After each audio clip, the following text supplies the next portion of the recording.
ये इसका सेकंड बरामदा ये है। अच्छा ये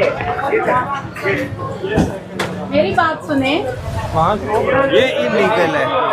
बात सुने मेरी। ये बरामदा है। इस तरह ना करें, वो इस साइड बरामदा पर आ गया। उसका शटर नहीं खुल सकता इस साइड पर। ये अभी बीसीएस ने उसकी लिमिट निशानदेही की है कि ये बरामदा जो है वो इसको कवर किया हुआ है। शटर ये विद लिमिट है। ये साइड लिमिट पर से एक बाहर साइड नहीं पर है। शटर इसका खुलेगा। ये गलत, ये शटर भी गलत लगा हुआ है।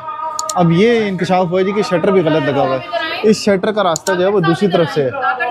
ये देखिए, देखिए ऐसा कोई वो नहीं है जिसमें रास्ता ना हो दुकान शुरू हो जाए। नहीं बिल्कुल। ये देख लें, मुझे तो ये देख लें काफिर साहब, मुझे ये बरामदा है और ये बरामदा है, लेकिन इसका ये वाला जो शटर है ना, शटर इधर से ओपन नहीं होना चाहिए, इधर से होना चाहिए। ये कॉर्नर शॉप है, लेकिन बात ये है कि बरामदा ये है, यहाँ 1 इंच बरामदा नहीं है। नहीं वो पूरा वहाँ तक आप चले गए हो ना, इतना दूर तक। ये कहाँ तक होना चाहिए?